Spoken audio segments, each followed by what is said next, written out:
Hello and welcome back to Nat Scraps. I hope you're having a wonderful week. Today I'm creating the second layout, which is actually a second video, but third layout using the Skylark collection from January. And I know we are now in February and I'm running very behind, but that seems to be the theme of my life at the moment. You can see on the screen there a little picture. Now I got this off Pinterest and I tried to find who to credit for this layout. I could not find it.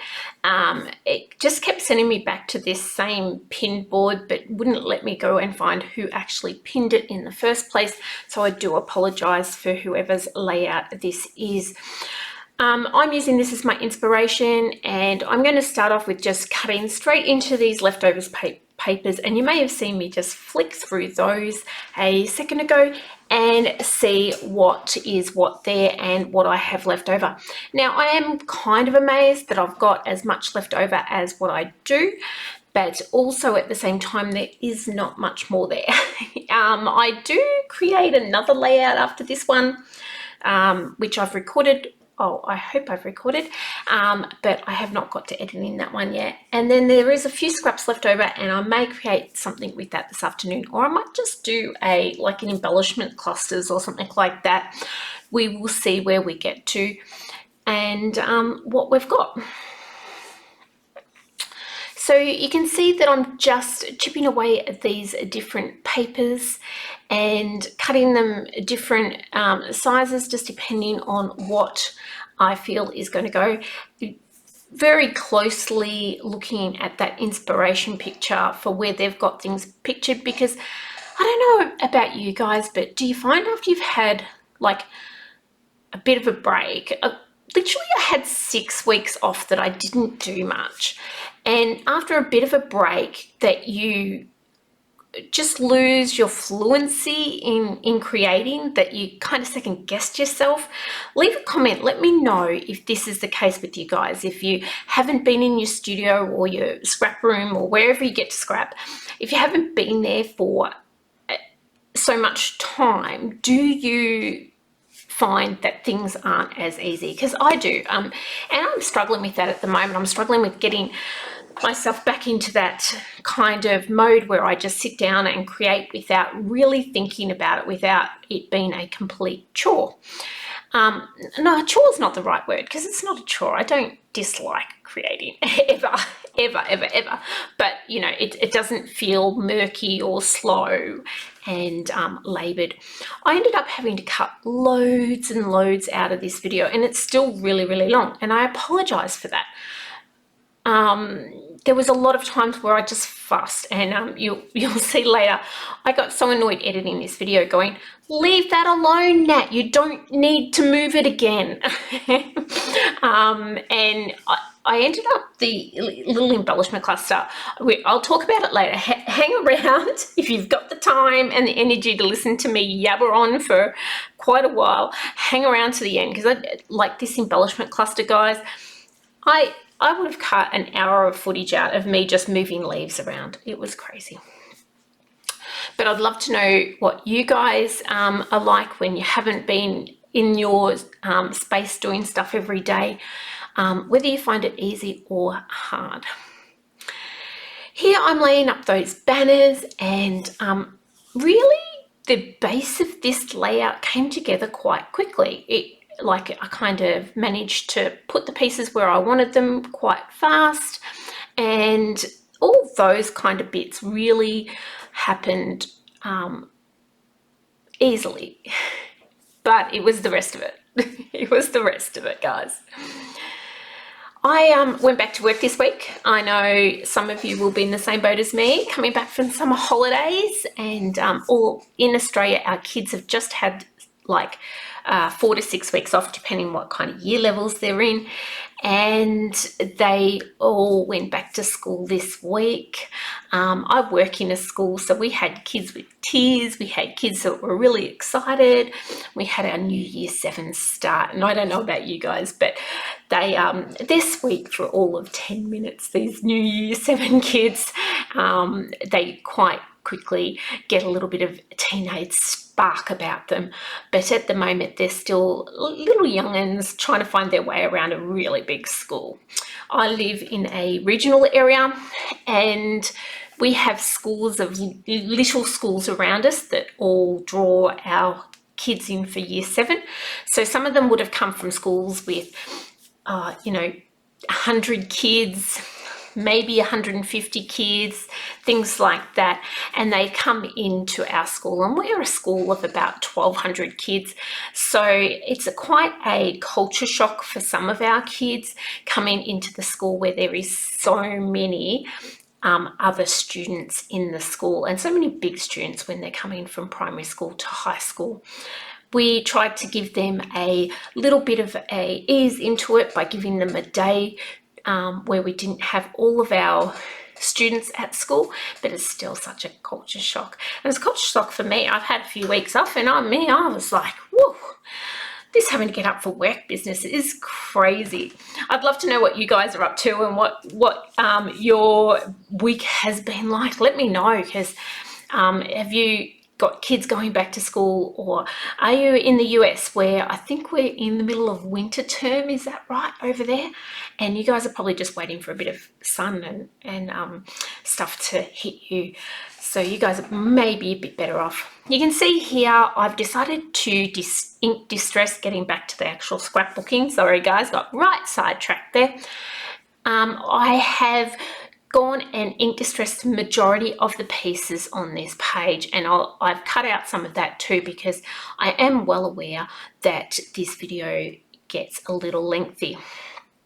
But after I've popped this photo on, that is mounted up with a bit of foam tape and then put to the side.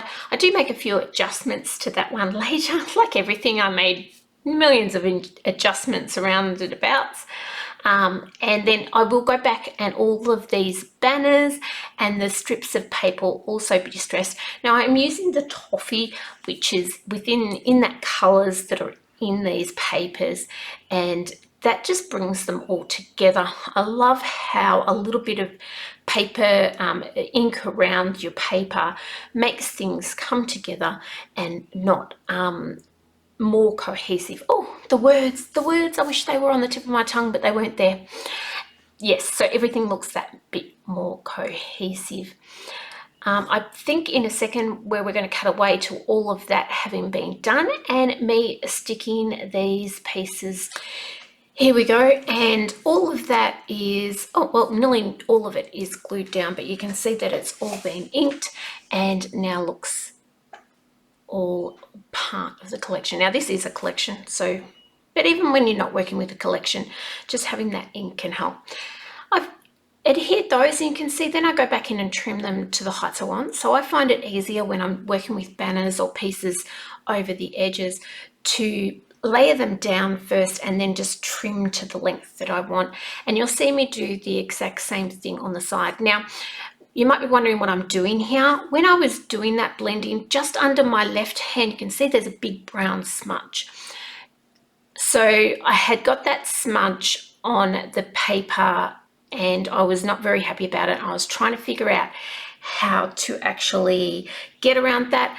It ended up I used a piece of white cardstock that I had been using just for blending around the edges as a guide, and I brought that in to put over, and also made sure that I blended around those edges so that it looked like it was just part of my layering process. So that's how I fixed up that problem. In the end, I probably could have put a sticker or something over there, but I really didn't know what was going to be there or whether there was going to be white space there, and the smudge, I just didn't do anything for me, so I covered it up.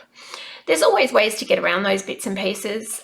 Sometimes I've found that I've had to redesign a whole page to make sure, or turn it to a different angle, and there's nearly always a way to fix things like that, but they do annoy you when they happen, and I'm a messy crafter. I don't mind admitting it. I'm a messy crafter. So when I craft, I have stuff flying everywhere, as you can see around my space there. Now I'm quite zoomed in. I have it's probably a 7/8 longer than that. I have a very big table, and it can have stuff from one end to the other and have the hugest mess. And when I put it all into a pile after I finish creating a layout, I go, how did I have that much mess around me when that's all I was using? It's kind of a bit of a, mystery to me how I can get so messy. Probably because I do exactly this. I just cut things off and flip them to the side. There, I've layered that up. What I found was that blue was getting a little bit lost onto the page, so I just put the thinnest border of brown behind that. Now, you could have done that with a heavier blending, so gone in quite heavy with the blending tool instead of layering it up, but I had the cardstock sitting there, so why not? I did that, and that just helps it pop, in my opinion, just a little bit more. You guys might disagree. There, I did that. You can see there wasn't that much there. It was a mess.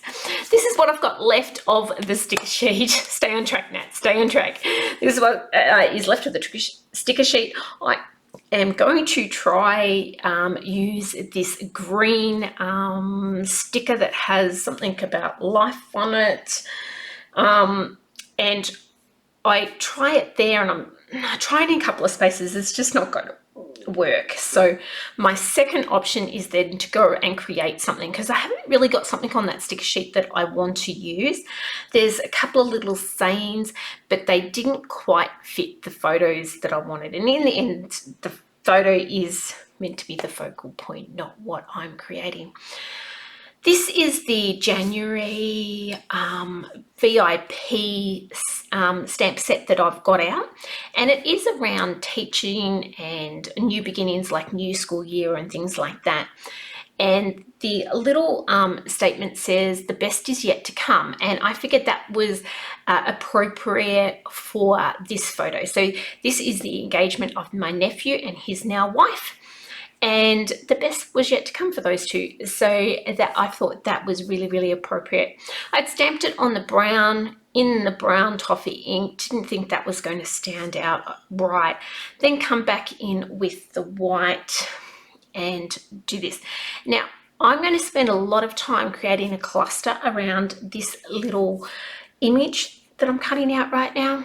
And spoiler alert, it doesn't stay on the page. I end up dumping it off the page because I found something else that worked really, really well. And the piece that worked really, really well was actually a sticker I'd cut up when I was trying to make page number 1 or 2, and I didn't use. But we'll see that as we go along. And this is part of the cluster that drove me crazy. I'm about to go and do some, I cut that bit out, obviously, because I wasn't at my bench. My die cutting machine is behind me, but I had die cut some leaves from 2 different collections. So you can see where I've popped those green ones that just popped magically up on the page after I cut that section out. And then I also had some darker turquoisey ones that I'll cut, or I had cut at the same time, but off to the side of my bench. Here they are. Right there, just like magic, they knew I was talking about them. The leaves I ended up recutting because by the time I fiddled with this cluster so many times, I'd ended up that there's like 3 or 4 or 5 leaves on a stem. I ended up having them down to like single leaves for some reason. And that was part of my I should have just left it alone. And there were stages where it looked fine, and I just kept fiddling and kept thinking that I could improve it, or it was not quite balanced, or it wasn't right, and I just kept going and going. And sometimes I think you got to go with your first gut feeling and stick with it. Like, I personally feel like sometimes I just overthink things. I just keep kind of pushing it and not just settling and going, that's okay, we can use this.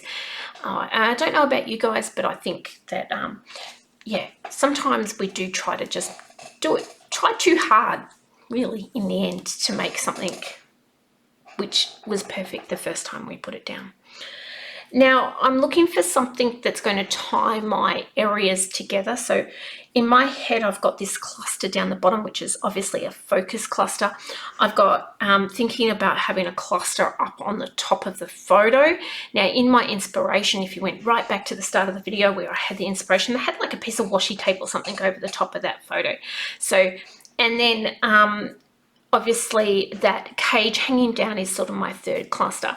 Now what I've got beside me is just a tin of like wood grain or pieces that are from chipboard sets and things that I've just all thrown them in together. They sort of have a common kind of theme in that they're bits left over from other collections. So there's not much in there. There's just a few bits, and I really liked this dark brown tag that I've got sitting behind that the best is yet to come. But I wanted to bring that colour through those three sections that I spoke about, and I was working to get that to happen. Eventually I did have a win there. Sorry, that was my phone making a little noise. And I really liked this bracket underneath the bird cage, that's what the word is. And I trimmed that so it just looked like it had been printed on the bottom of there, and that made me happy. And that's the moments we live for, when we get that little detail that works. Now I've just got to fix this other corner where I keep trying to use this other piece as an arrow, and as I said, you've pretty much seen what I had left of there. I had a few of those little chevron-y pieces. I had maybe a circle, a couple of brackets. That's pretty much it. There's not much left of this collection. I wish I could get more of it. I don't even know what collection. I can't even remember what collection it came with. So if somebody knows, pop it in the comments and let me know. But yeah, I was really trying. I really love the style of this particular chipboard. I was talking about that arrow that I've got there. Eventually I decide to just forget about it being an arrow, and I cut it down to just being a straight piece, because the arrow, every time I put it on there, it just took your eye where I didn't want my eye. And sometimes arrows are good for getting your eye to move to a different area that you want to highlight. But in this case, it either took me off to the side where I didn't really want people's eyes to go. And so in the end, I just chopped that to a straight piece. Here it is. And at the moment, it's still got like a little arrow bit. Get rid of that as well, because we don't need that. And it is about this time in doing bits and pieces that I find that little square sticker piece that I talked about earlier, where this round piece ends up getting put off to the side. I find this tiny little piece too, we cut that and we use that as sort of like a base for this embellishment cluster in a moment. But we bring out the square piece, and it actually fits so nice, and it says "You make me happy," which these kids being off and married, and that they do make me happy. I'm so happy to see them off and doing adult things. So this is where I'm just I've still got the circle there. I thought they might have gone by now. And I kept going back to, I just overthought these things, like the whole, moving things around and juggling with them. I would have made this in cluster probably 15 times over the time I made this layout. And I really wish I had just put things in and left them. But such is life. It didn't. That little flag of adventure goes in the end too. I had thought that I was... there's a little stamp, another stamp on that setting that says new beginnings or something in adventure, and I was thinking that. But then this is where that "You make me happy" comes in, and I really like how it sits in that frame, and I love how that frame just has that darker detail and helps everything else sit together. And I'll go back to fiddling with this damn embellishment collection, this cluster down the bottom. I'm going to cut heaps of this out because you guys do not need to see this. Okay, moving on from this cluster, we are going to bring in another couple of stamp sets. So I am looking, this is the actual Skylark stamp set that came with the collection, and in that one it has "You Are My Favorite Memory." So I am going to stamp that just sort of where that leaf just came out of there. Excuse my head being in picture. And then I'm going to go looking for another stamp, and I've just ruffled through my collection of like kind of word sayings and sentiments and things, and I do eventually find every little moment, and I pop that down on the little green strip on the left hand side. That just gives something else down there other than just leaves and bits and pieces there. There's also a sticker that I've popped out while I was moving this cluster. I'd had it on the page and stuck it down, but I had taken it off, and I'm going to put that one back, and it says "Sweetest Memory," and it's just like a little one. It sits on the left hand side there, and oh, you might be able to see it there now. We missed me putting it back on. I also found This Happens piece, and that was off a bit of the zip strip of one of the papers, and this is now starting to look a little bit more cohesive, and I have glued those leaves down, guys. I've cut out the section where I went over and over and over it, and we glued those leaves and that cluster all together, so we won't be touching that again. Yay! Don't know about you, but that helped me get to the end point. Now I am looking for something just to go in those three little areas, and I have these sheets of cardstock with lots of different punch outs. They're in heaps of different colors. They're glossy on one side and a dull finish on the other. So I can't remember what they call them, but they were a VIP special last year some stage, and I have heaps. So I was looking to see what I could maybe put there. I end up going into my acrylics, and I find these turquoisey pieces here, and I'm going to find a couple to put in each of those clusters, and that will just help round out those areas. And again, you want a little bit of the colors sort of pop in, something to draw your eye to each of the clusters and make you move around that page. So that was my thinking there. So the other thing I had a little bit of an issue with, that bird cage or embellishment there, it just looked like it was floating. By having that little heart put on the top, at least it had sort of something to ground it to the page rather than it be floating around the page.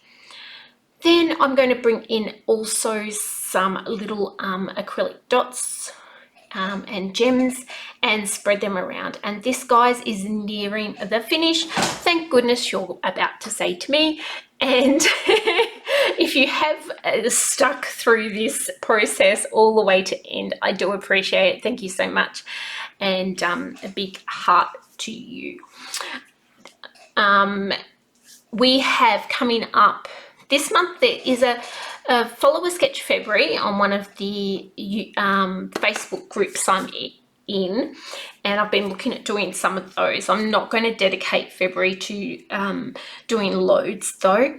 And then March is 30 days of sketches. So if you have seen my channel because of 30 days of sketches, all good, you know what it's about. If you haven't, it's a Facebook group which they post a sketch a day. You can go in and create them. You can do whatever take you want on them. You can post them, you can make a video of them. You can just do them and stick them in your folder without anybody else having to know about them. It's a great inspirational group full of wonderful, wonderful ladies who have so much inspiration and share so much of their crafty goodness with people online. If you'd like to follow that, please let me know. I can get your links. As March comes around, I'll be posting. I'm not going to do all 30 like I did in, what was it, October? November. Was it November? It was last year when I did all 30 days and we got there. So if you are interested, let me know, but we will be looking at that coming up. It's only like 20 something days away, so it's going to come around fast. Apart from that, guys, this is my last little drama. If you've watched my channel before, you know how much I like to do my little hand stitching and my little dots at the end of layouts. My white paint pen just wouldn't work. So I put a little bit of it there. It was just, it's clogged. It's obviously next to the end of its life. It needs to find a home in a bin and have a replacement put in, but that's not a today problem. I just had to get the stitching on here and finish it off. I just wanted something to put that little border around the outside edge and do tiny little detail finishes. That's it, guys. There's a slow down here now. I think I've said it 3 or 4 times. Thanks for watching. If you've got to here, miracles. You've been able to listen to me this long. I will see you guys on the next one. I hope you have a wonderful, wonderful day in the meantime. Take care, guys. Bye.